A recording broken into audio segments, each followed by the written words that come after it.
Problem సమస్యలు నొప్పి ఇటువంటివి కానివ్వండి, అధిక రక్తస్రావం కానివ్వండి, ఇలాంటివన్నీ కూడా గర్భాశయం తీసేస్తే ఇవన్నీ మటుమాయం అయిపోతాయని అనుకుంటారు. ఇది ఏమాత్రం కరెక్ట్ కాదు. ఎందుకంటే వీటన్నిటికీ రకరకాల ఒక్కొక్క దానికి ఒక్కొక్క వేరే రకమైన కారణం ఉంది. గర్భాశయం తీసేస్తే కూడా వెజైనల్ ఇన్ఫెక్షన్ తగ్గటం లేదా ఈ నొప్పి, వైట్ డిశ్చార్జి, దురద ఇలాంటివి తగ్గటం అనేది జరగదు అసలు.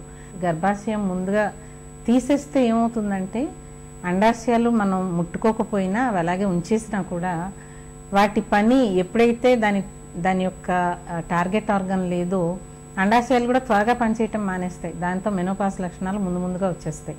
అందుకని త్వరపడి పరిగెత్తుకెళ్ళి గర్భాశయం ఆపరేషన్ చేయించేసుకుని ఆ తర్వాత ఎన్నో రకాల సమస్యలతో ఆరోగ్యం పాడు చేసుకుని బాధపడొద్దు.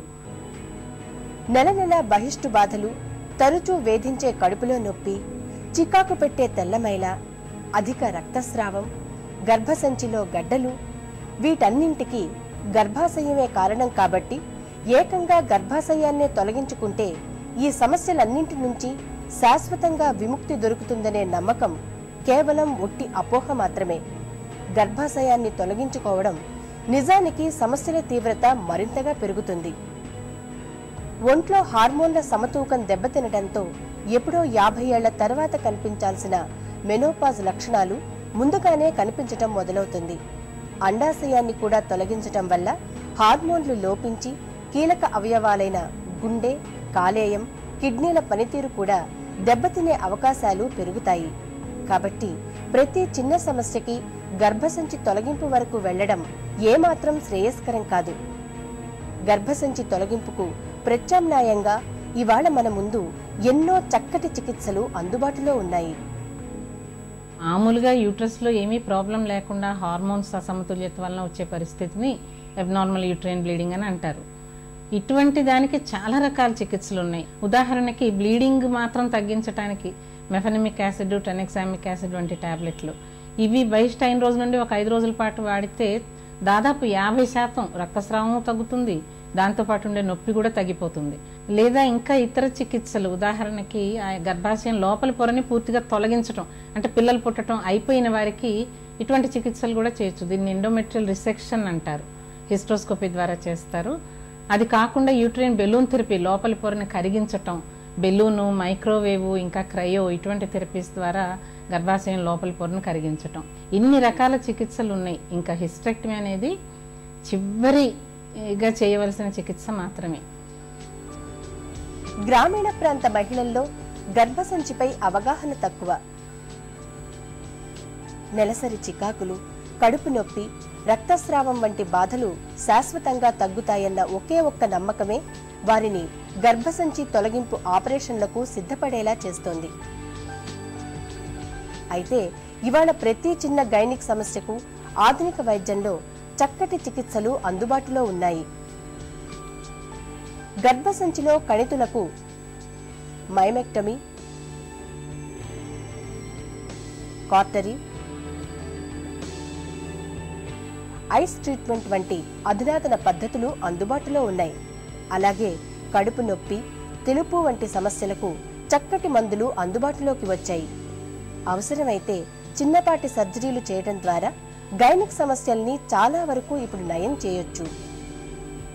ఎండోమెట్రియోసిస్ అనేది గర్భాశయానికి సంబంధించిన జబ్బు కానే కాదు. ఇది అండాశయాలకి సంబంధించిన జబ్బు.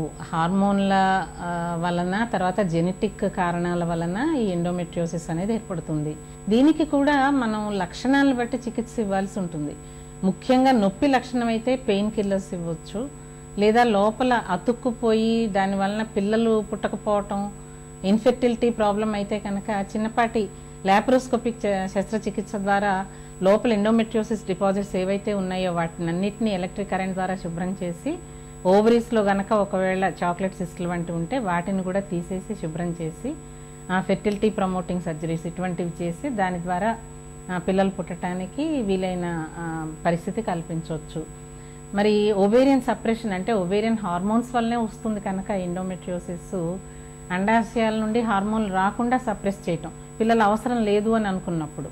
స్త్రీ శరీరాన్ని ఆరోగ్యంగా ఉంచడానికి హార్మోన్లు చాలా అవసరం, ఓవరీ నుంచి వచ్చే హార్మోన్స్.